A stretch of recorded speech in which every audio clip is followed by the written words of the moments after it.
So it's interesting. It seems that Biden will become the president. We'll see. There's still some lawsuits going on. But of course, he's advocating for something I totally, absolutely agree with, the Equal Rights Amendment to the Constitution of the United States, which would forbid any special treatment under the law based upon sex, gender, whatever. They'll probably include, they're going to have to redo it, so you might as well include, orientation, if you're trans, whatever, put it all in there. We don't want discrimination against anybody. I think it's bad. Very, very bad. Of course, discrimination against white men is fine. We all know how this game is played. But simultaneously, at the same time, Biden is advocating for the Equal Rights Amendment, which would forbid different treatment under the law based on your gender and whatever. He's proposing a whole bunch of programs strictly to benefit women, which would be illegal under the Equal Rights Amendment. You see, it's just it's smoke and bullshit is what it is. But there are a couple of things that a Biden presidency will do to directly affect men. The biggest being the Title IX campus kangaroo court, SA and R, point a finger and get a guy removed for consensual activity. Now, I'm going to go out on a limb, and you know why I can do this? Because in many or almost all of these cases that are brought before the Title IX kangaroo court, there's no proof one way or the other. There's only two people involved, her word against his. We don't have evidence. We don't have proof. We have nothing, because if there was sufficient proof that a crime was committed, the police would be called in. We all know the friggin' game. This is revenge. This is women not wanting to take responsibility for making a stupid decision. And since we know our society does not expect women to be responsible for anything. They get all the rights, but none of the responsibility. Birth control, abortion, Title IX, all of these things. Not my fault, someone else's fault. Someone did something to me. I had no agency. I had a glass of wine. I couldn't possibly consent to what I did, and I never would have done that anyway. So obviously something bad happened. This is a clear and present danger, guys. It's only going to get worse. Now, Betsy DeVos under Trump kind of rejiggered the thing a little bit to give a slightly higher burden of proof in some cases and allow cross-examination and legal representation, due process, that kind of stuff for the accused. All that's going to go away with a Biden presidency. It's back to the Dear Colleague letter. And Biden even says he wants to make it better, whatever the fuck that means. Better? What? You just say no requirement for a hearing or nothing? The guy just gets thrown out. He's done. This is a very, very dangerous time for men to be on campus. And I'm still kind of wondering why. I'm not sure. I'm leaning toward a revenge thing because the last 40, 50 years or forever, women have been walking around always worried about some guy jumping out of the bushes and etc. Basically, they were walking on eggshells all the time. There's this fear built in just because she is female. There's going to be some creep that grabs her in an alley and whatever the thing is. We all know that sort of criminal activity is very rare these days. Just doesn't happen. But that's not saying it didn't at some point. But it was still overblown by the fembots. And so you had women walking around for decades, shitting their pants literally, worried about some guy that was going to do something to them. And in some cases, it was warranted, right? I mean, there were creepy dudes out there and whatever. But that's not what we're talking about here. We're talking about a college campus, one of the safest places for men and women in the frigging country. You hear the statistics, 1 in 4, 25%, 1 in 3, whatever. It's bullshit. It's all bullshit. The numbers do not back it up. Thank God you think the fembots would be happy that it's not happening at the levels, say, 20, 25, 30 years ago. Way reduced compared. Still, there's too much of this activity going on. I agree, 100%. But it's not the epidemic the fembots want you to believe. Not even close. I think the worst case was a college somewhere, I think it was in Oregon or something like that. Over 4 years, 5%. Still way too high, but it's not 25%. Most colleges report 1, 2 of these instances on their campuses per year. The Clary report does give numbers, puts numbers to this problem, and it is nowhere near what we are told. Now, 30 years ago, things were a bit different. There was a lot more of this activity, and there was take back the night walks and various things, more laws put into place, shelters and crisis centers for women who were, attacked in this way. And I'm all for that. Perfectly. That's great. And the rates have gone down over time. But the problem with the fembots is that that's not good for business, so to speak. And so now they have to redefine a lot of things as R and SA that may or may not be. We don't know. Because it's usually only two people. And it's usually only her word against his. And that's where we have the problem. That's where we have a lot of this stuff being, I got drunk and I was stupid. I never would have made that decision. Obviously, it was you know the story by now. So they're going to revert back to, it's currently still in place because the DeVos stuff is tied up in court. Shocker. Anyone smell it? Yes. Who would have guessed? So that's going to go back to the way it is currently, and it's going to probably get worse. I don't know how they can make it worse, except, as I said, they just say, hey, this happened, he's gone. No due process rights, no court, no kangaroo, nothing. He's gone, just like that. Why? Well, getting back to my revenge idea, I think it might have to do with all of these fembots convincing women that they were constantly in danger and all the stress that obviously, if you thought that, you'd be stressed out all the time. I think it's a bit of revenge. They want men to now enjoy that, except in the case of the fembots, that wasn't real. But in the case of the men today, it is reality, not some made up thing in their head that it could happen. It could. Well, yeah, you could be attacked. You could be murdered. All kinds of shit. It just wasn't as widespread as fembotism said it was. And now I think it's a bit of revenge. So college men today, you are in grave danger. And I know you're not going to listen to me because you're not thinking with your big head here at this point. I mean, you go to college, you got a bunch of late teenagers, they want to get drunk and they're horny and they want to party. I get it. I was there not that many years ago, okay? I got it, okay? So you're not going to listen to me, but maybe listen to some other men in your shoes, same age group that has had this stuff happen to them, lost their college career. Who is going to allow you to go to their college if you have been branded an R word? Just saying, transcripts are forever, guys, and it goes right on your transcript, probably in big red letters. He was kicked off because he is you. No. So that's part one. All that shit is going to come back and probably get worse. So guys, you're not going to listen to me, but keep it in your pants. If you've got to get the urge, you got to roar, get a woman who is not a college student. There are plenty of women. You don't have to bag one on campus. You can go find one who is a civilian. That this shit can't come back around to you. Because all it takes is her word and you're done. Now, on to other things that will affect men, of course. Biden wants to rescind Donald Trump's tax cuts. And look, I'm going to be honest with you. This is the problem I've had with Republicans when they're, tax cuts and blah, blah, blah, blah, blah. And the left goes crazy with taxes of the wealthy and blah, blah, blah. Well, they're not paying this. Well, yeah, they pay more taxes. So if there's a reduction, they're going to pay. Just try not to logic with them. It's impossible. But Ronald Reagan, George W., and Trump, Republican presidents, cut taxes but did not cut spending. All that does is increase frigging debt. And I think that's a bad idea. Sure, I like the extra money in my paycheck. I like all that. All as well, but the debt is increasing exponentially right now during this time of, we don't have to mention it. I think it's up to 27 trillion. I mean, that's a lot of frigging money, people.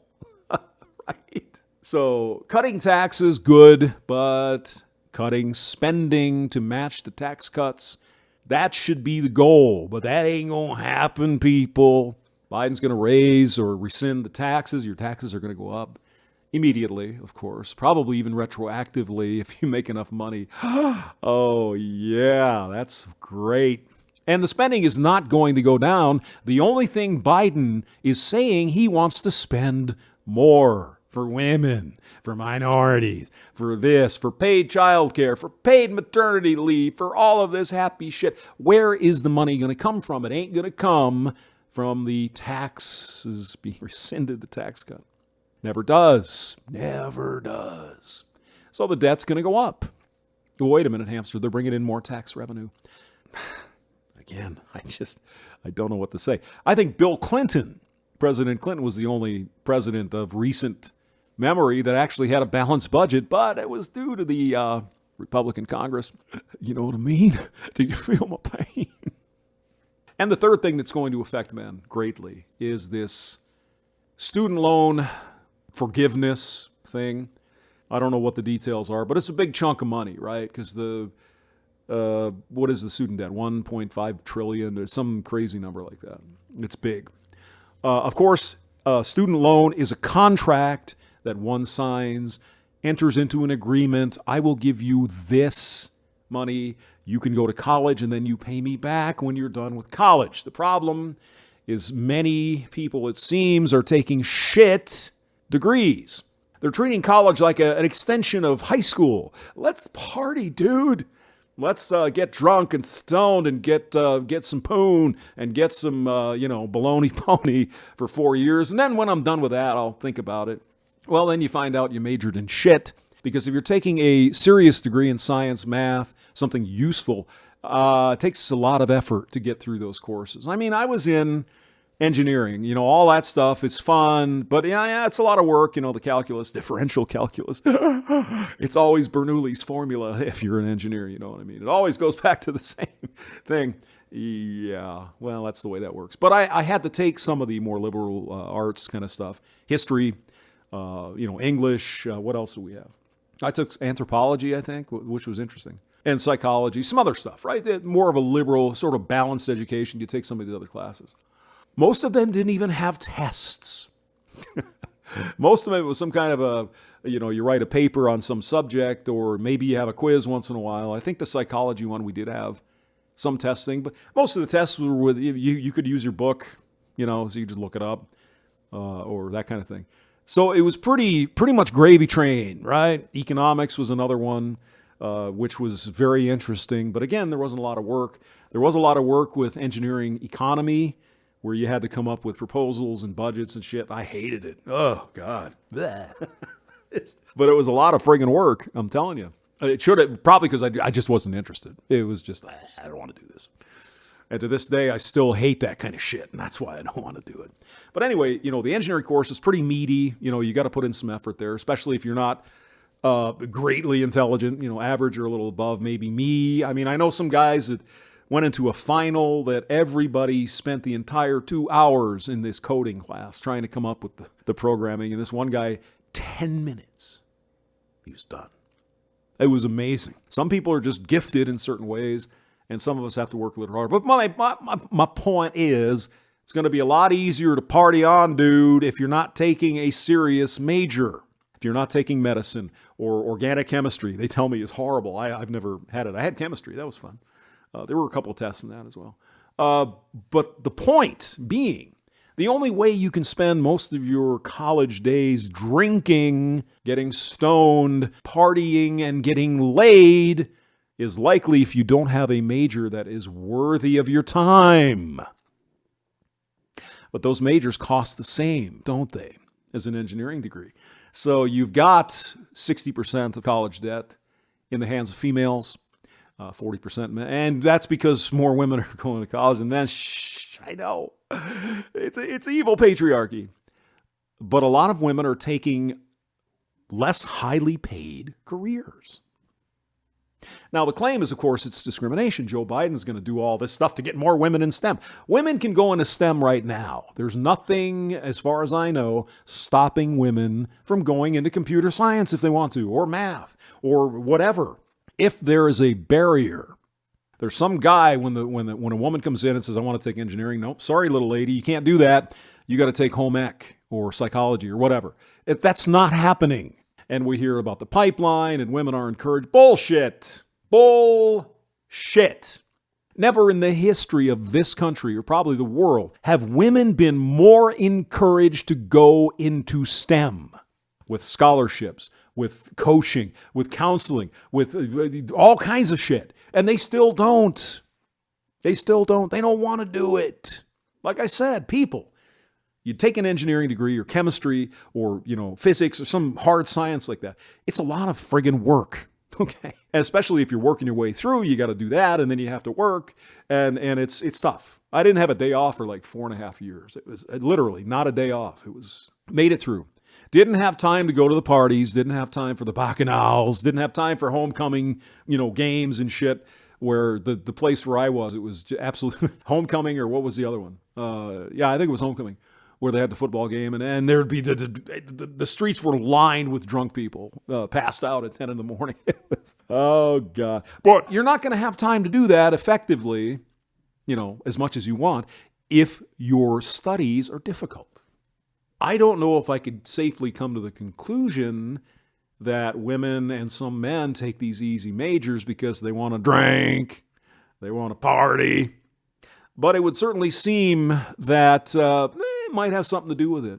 But the student loan thing is very simple. And I don't know why somebody doesn't sit down and try to explain this to people.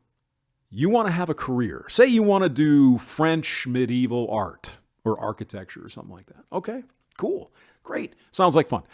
You can go to the Bureau of Labor Statistics website. You get online, instead of being on OnlyFans, go there, look it up. How much does the average starting wage for French medieval architecture pay? What sorts of jobs can I get with a degree like that? Well, you'll soon find out that something on that order, you need a master's degree to even get started. So you got to go 2 more years, spend even more money. And then you'll find out that the starting wage for that particular study is pretty low. Because a lot of people want to do it. There's a big supply and the demand is very low. See. Now, you can take your degree and go get some other jobs, the insurance company or whatever, your cubicle job somewhere, typing and putting computers. Sure, you can do that, right? But you're not going to get paid at the level of a master's degree student loan. I thought we used to have guidance counselors to help you sort this out, right? It's like, I really want to study, French art history. Okay, cool. Starting pay for a French art history major with a master's degree in French art history is $25,000 a year. And you have to borrow $170,000 to get that degree. Not a good investment, is it? Master's degree in engineering, going to cost you the same, right? It's going to be whatever, $170,000. You're going to start out with about $95,000 a year. Still, it's a big burden, but it's doable, right? $17,000 a year over 10 years. Yeah, it's like $1,200 a month. It hurts, but you're making pretty good coin. You're making almost $100,000 starting in some engineering fields. Yeah, it sucks, but it's doable. But if you're making $25,000 and you got $170,000 in student loan debt, you're fucked. You're never going to pay that back. And that's what we're seeing. The average student loan debt, I think, is $30,000. Again, doable. Average it out. $30,000 over 10 years, $3,000 a year. What is that? $250 a month plus interest. Not going to kill you. But you borrow to get a $170,000 degree in French medieval history or some shit. You ain't ever going to pay it back. Never. But people are doing this. And it's insane. I don't know why the government allows this to even happen. I mean, it's a very simple, the government backs up the loans, right? They guarantee the loan. They ought to just put up a chart and say, okay, here's the thing. What's your major? Okay, I want to do French medieval literature. You can borrow up to maybe twice the starting pay of your first year out of college. So if the starting pay is $25,000, you can borrow $50,000 from the government guaranteed. That's it. You want to borrow any more than that, you got to go some other route. You got to go to a bank and try to explain to them how you're a good investment. you're only going to be making 25 grand a year and you want to borrow 50,000 more to get your master's, they're going to say, yeah, no, have a nice day. Too easily obtained. And apparently there's a lack of education in high school about interest, about compound interest, about payments, about all of these things. Of course, at 18, you don't care. Wow, that's 4 years down there. That's like 25% of my life. I don't care. I want to party and have fun. Well, then you get out and you got nothing. And now you're very unhappy because you're working as much as you can and you can't even pay on your friggin' student loan. Can't buy a car. Who's going to give you a car loan if you're $170,000 in debt? Probably not too many. You're going to go down to Joey's car shop, the secondhand place over there, where you might be able to get a car at 25% interest with your credit score. I know, it's crazy. Anyway, the point is, Biden is going to affect men likely in very, very bad ways. Increase taxes. If they forgive the student loan, you're going to have to pay for all of these people who are taking shitty degrees and getting huge debt, and it's forgiven. That's going to come out of our taxes, and it will be added to our national debt because taxes will not cover it. And the people who are forgiven today will have to pay in the future. Shh. It's free money. Joe Biden, he loves me. Sure. James Maxwell, thank you for listening.